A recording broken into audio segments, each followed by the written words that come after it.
All right, you guys asked us for more Dax, so here's more Dax with God's Eyes.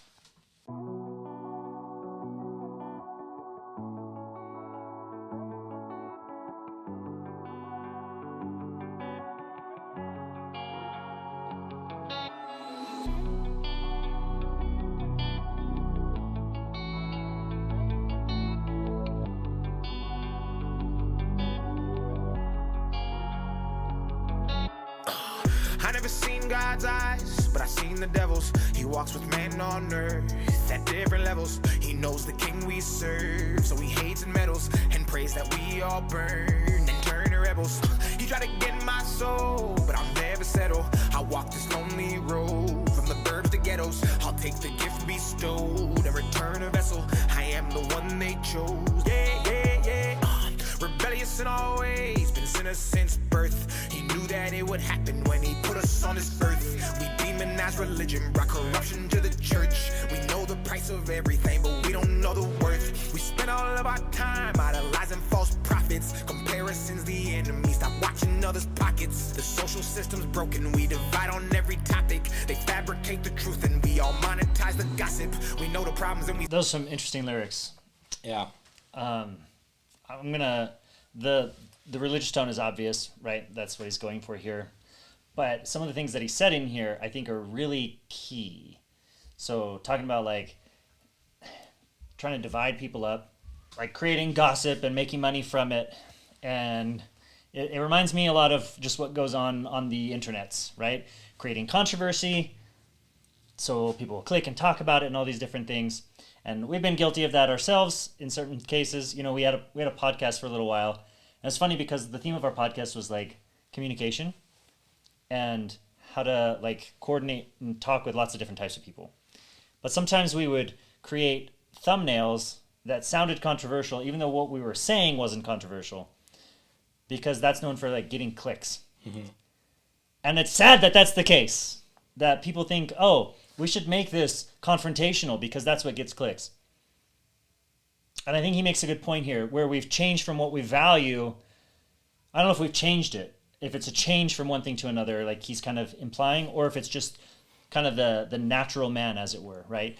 But we tend to value these things that are confrontational. We tend to seek out that stuff. And I agree with his ideas here that that's not necessarily a good thing. You know, I think that there's ways that we can make our world better by the things that we seek out and the things that we promote.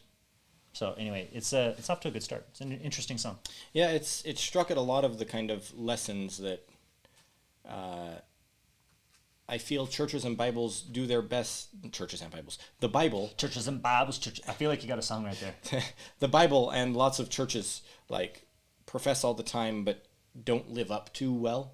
I think it's a lot what he's striking at, where he's like, we corrupted the church. We know the price of everything, but we don't understand its worth. It's like, there's a lot of things that are worth a whole lot more than the price that we put on them. And then he also goes in and talks about, what was the last little bit? Oh, we compare each other's pockets to establish what our worth is and how good we are. And that is probably the main, in my opinion, fault of capitalism and hyper-consumerism that we've kind of fallen into now, is everyone is judged and glorified according to how much money they have, not according to the strength of their character or what they bring to the world necessarily. It's more about their wealth and outward expression of such. Mm-hmm. And so he's pointing out a lot of very important ideas right now. And I don't think he's done anything that's particularly surprising to anyone who's grown up in a Orthodox religious context, Christian exactly. context. Yeah, any type of Bible-based Christian context. You're going to have heard these things before and thought about them.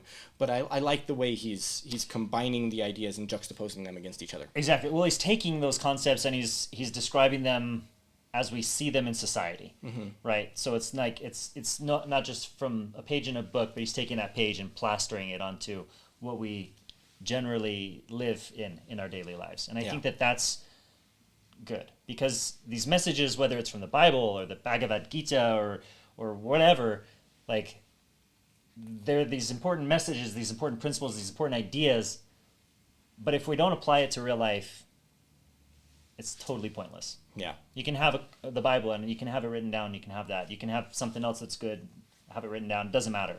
What matters is if you apply it, and being able to see it applied helps with understanding how to take the next steps. Yeah. I really liked the very first 2 lines. I've never seen God's eyes, but I've seen the devil's. Now, I don't quite agree with the concept. I think there's a lot of good in the world that you can use, but I understand what he's saying. How easy it is to look out at what's going on in the world with wars and destruction, people fighting with each other, division in nations, right? You can look at those things and it's very easy to see the devil, so to speak. Mm-hmm. You know, the father of contention, as it's written. It's also fairly easy to see God's eyes when you just think about the feeling of unconditional love you can have towards people who you really care about, and the peace that you feel alongside with that. I think you can see God's eyes that way. But it's not as easy, it's not as apparent, like you were saying. It doesn't drive clicks. It doesn't drive clicks. So it's harder to see if you're not paying attention. See him but don't want to change. We're desensitized to every issue because they let us profit off of people's pain. In this dystopian age, we are the game that he plays, and all the evil, deceitful people should shake our faith. I never seen God's eyes, but I seen the devil's. He walks with man on earth at different levels. He knows the king we serve, so he hates and meddles and prays that we all burn and turn to rebels.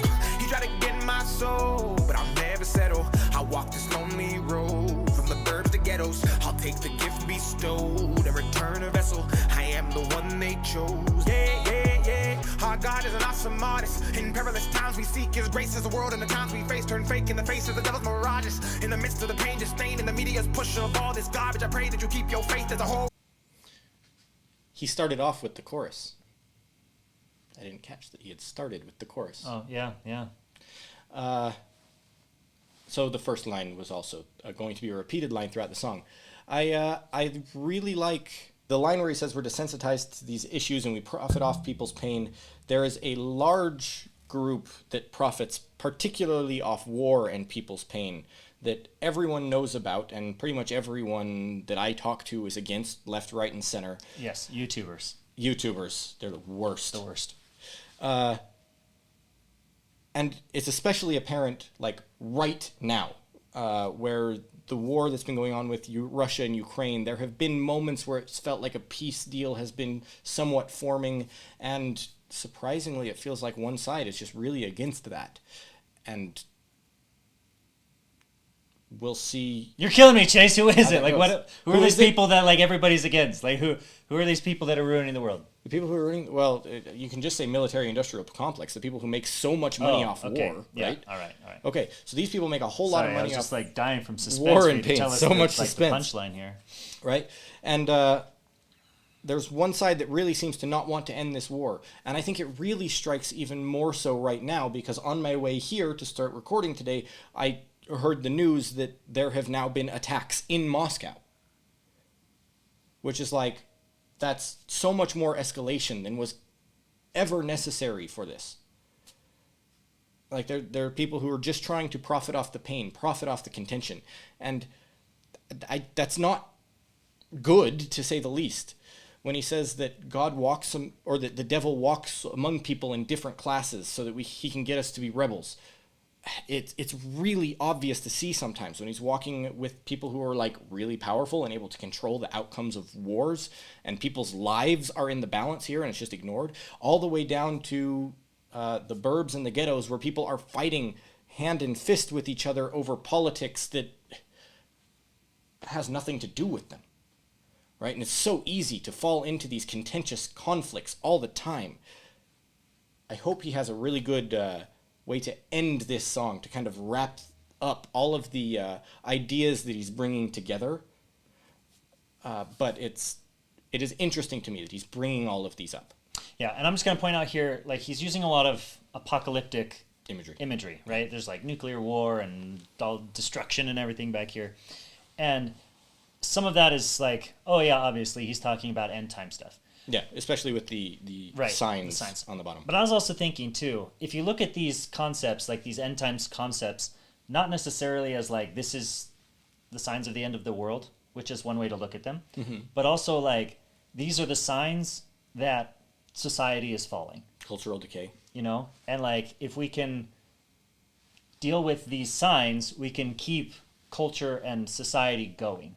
You know what I mean? Like looking at these as like the beginning of the destruction of our societies. Instead of looking at the signs as a Like- this is when the end of the world is going to happen, looking at it as a this is a The end of list of things that show you your society's about to fail. Right, exactly. Like a small W world of end of the world, you know? And so it's an interesting way to think of it like that. I hadn't really considered it that much, but I am now, thanks to this song. Breaks and the real get disregarded. It's about time that we take it back. The weight's too great for the camel's back. Strong men made life an easy task, and now the weak men feminize every act. In the church, in the workplace, every class. On the television screen, in the state of rap. All virtues gone and it's faded black. We in hell on earth and it's gonna collapse. Integrity's lost, hedonism we incentivize. God's on the way, the revolution will be televised. Gone too far, don't know if we can rectify. At those gates we will testify. So I'm saying it now for they counter-clockwise. We are living in times where the wicked is all rise. The intelligent fall while the stupid is all thrive. And the real get pushed aside. Yeah. I never seen God's eyes, but I seen the devil's. He walks with man on earth at different levels. He knows the king we serve, so he hates and meddles and prays that we all burn and turn to rebels. He tried to get my soul, but I'll never settle. I'll walk this lonely road from the burbs to ghettos. I'll take the gift bestowed. He's an incredible lyricist. Yes, he is. I mean, he can spit bars. He's on par with Tom McDonald at his best. Yeah, And that's the peak in my eyes. Yeah, he can spit bars. He's got some great lyrics in there. His emphasis, usage of a lot of slant rhymes, which is very normal in songwriting. That's more the standard. But where you drop your emphasis, and especially where he's got this, it's like a rap style that has like a punch on a certain beat, you know, and he's able to line up his words that really like punch on those spots. And he's able to pack in like so much messaging in such a small, compact period of time. Yeah, it was 30 seconds ago that we stopped, and I feel like we could talk for half an hour about what he said in 30 seconds. Yeah, that was a lot, and I almost feel like it was too much to talk about. Like, I need to go watch it again. Yeah, I was going to say, I grasp plan it all. on watching it again because there's a lot, and there's so... It was good. We usually don't do this, but we're going to do that verse again. All right, backing up. Our God is an awesome artist. In perilous times we seek his grace as the world and the times we face turn fake in the face of the devil's mirages. In the midst of the pain, just stain in the media's push of all this garbage. I pray that you keep your faith as the whole world breaks and the real get disregarded. It's about time that we take it back. Okay, pausing it So- there, because that's one thought, the first one. Well, and I noticed that this thought is actually repeated later in a different way. But essentially talking about, like, God as the essence of reality, you know, or, like, the arbiter of reality, you might say. And that the problem is, like, we look at God for inspiration, for art, and for realness. But then all the things that are being pushed in front of us are all fake. Look at things like Instagram models, you know what I mean? One of my favorite things on Instagram is when models actually, like, post a picture of themselves, and then they say, like, and here's what I actually look like. You know, and they're like, this is how I manipulate what I look like Yeah. so that I look good on Instagram. But it's this authenticity that we crave and that we're missing, especially nowadays with the internet and social media and all these different ways to portray falsehood, to portray exaggeration or a like superimposed reality, a fake reality. You know what I Yeah. mean? This layered veneer of illusion over what reality is. And so now we crave reality. We crave authenticity. We crave rawness, like actuality, you know? And that's what I got out of that. Yeah, there's a few thoughts I have on that, where one of them is the movie, and I've talked about this movie a few times, because as much as I didn't enjoy the movie, I think it was impactful. The Whale? The Whale, where the teacher, his last week, he's going to die of cardiac arrest because he's gained too much weight. That's basically the entire movie, is his last week. Story of my life. And he's just trying to like get his students, his English class students, to write him one essay that is real, that is from the heart. Not good. He doesn't want it to be good. Yeah, he doesn't want it to be good and polished. He wants it to be real. Give me something real. He doesn't want your message that you've written and glorified and made this thing that was so mundane into something so beautiful. He wants something real. Give me something real. Because that's what matters in the end, is something real in his life. And it's easy, especially in this modern world, to get this fake veneer that we're given. And where he talks about the media pushing their garbage, it's like the Palantir from Lord of the Rings that you like to talk about. Right, the media yeah. is pushing this fake message to drive a certain set of actions out of the people in general. Yeah. They're not always giving you the truth. In fact, rarely are they giving you the truth, and that's been... You can go back to the founding of the U.S. to see people talking about how the news is not meant to be the truth. It's meant to be a message to get a certain thing across. Well, and that's, so what you're talking about with the Palantir and what you're talking about with the news is they do show some truth. Mm-hmm. They do show some reality, but they show enough of that coupled with enough of not truth. Or even if they show only things that are true, but just not enough of the truth to give you the full picture, that it leads you to believe things and leads you to act certain ways. Yeah. And leads you to feel certain ways. So in The Lord of the Rings, talks about the Palantir, and Gandalf talks about how Sauron showed Denethor things he would show him real things, but not the whole truth. And it was through that, seeing bits of the real things, the selected bits of the real things, that led him to despair. And that's what drove him mad in the end. And when we notice that, we can seek what's real. We can go outside. People often say that, like, go touch grass, go outside, Mm-hmm. like step away from your screens and find what's real, because that matters a lot. And we're really starting to feel that, having been several years, decades into this internet, into this social media. We're really starting to feel this craving for reality. Yeah. I think when he talks about the devil's mirages, the first thing that comes to my mind is like the parasocial relationships that are being created on like OnlyFans, especially, where it's not just join our OnlyFans. It's not just that people are going to watch pornography, but they're now creating these weird parasocial relationships where they're talking with the idol of their lust, so to speak, right? The person that they're watching, they're now able to have a conversation with, and it creates this weird relationship where one person has seen the other, but the person responding to you doesn't know anything about you. It's not real. It's a mirage of something that is real, where you're going to get more fulfillment and joy out of a long-term relationship creating, or not even creating, but just raising children, right? And the growth and the hardship that comes along with that is the full picture, as opposed to the kind of twisted, warped mirage, kind of funhouse mirror style mirage that is these parasocial relationships that are starting to appear all over the internet. And there are so many different ideas that you can strike at with that, where you have the real thing and the fulfillment that can come out of the real thing, and then the kind of funhouse mirror mirage version that gives a quick hit of what you feel like you need, but doesn't create any long-term fulfillment. I think there's a lot of that going on in the world right now, and that it's not something that can ever be talked about enough, because it's not something that'll ever go away no matter how much we talk about it. But if you can save a few people from some of the mirages that are not going to bring them fulfillment in their life, it's probably worth talking about. Good point. The weight's too great for the camel's back. Strong men made life an easy task, and now the weak men feminize every act. In the church, in the workplace, every class, on the television screen, in the state of rap, all virtues gone in the state. Okay, gonna stop there, because then he starts getting into feminizing things as if that is a negative. That's the connotation he's bringing to it.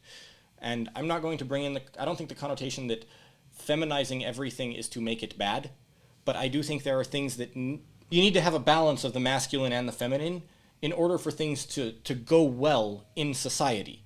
And if you take any side of the balance, if you were to take the feminine side and say the feminine side is evil, or take the masculine side and say the masculine side is evil, which is more of what we're seeing society moving towards now, you're going to cause a skewing in the balance that throws things off. Some Taoism right there. Yeah. Who's gone and it's fade to black. We in hell on earth and it's gon' collapse. Integrity's lost, hedonism, we incentivize gods on the way the revolution will be televised. Gone too far, don't know if we can rectify. At those gates we will testify. So I'm saying it now for they counter-clockwise. We are living in times where the wicked is all rise, the intelligent fall while the stupid is all thrive, and the real get pushed aside. I never seen God's eyes, but I seen the devil's. He walks with man on earth at different levels. He knows the king we serve, so he hates and meddles and prays that we all burn and turn to rebels. He tried to get my soul, but I'll never settle. I walk this lonely road from the birth to ghettos. I'll take the gift bestowed and return a vessel. I am the one they chose. Yeah, yeah, yeah.